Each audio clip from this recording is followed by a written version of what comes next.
Hey guys, it's Savannah Ottawayas with the Robert Fisher team here at Keller Williams Realty, and on behalf of our entire team, we just want to say thank you.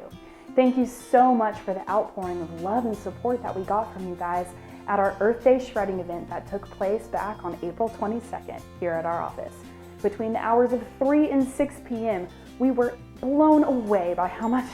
people came to our office to shred those documents, to donate to Habitat for Humanity of Williamson County, and just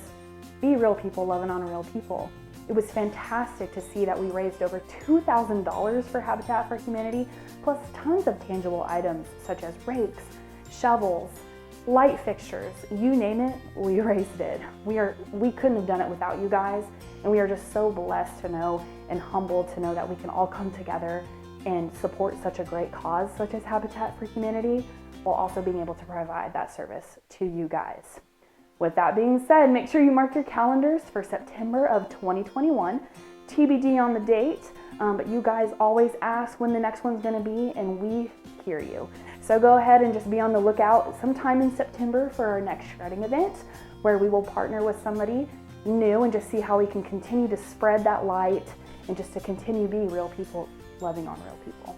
So with that being said, if you guys have any questions, feel free to call our office at 512-537-4977, or feel free to send us an email at info@rjfteam.com. Once again, thanks so much, and we'll see you next time.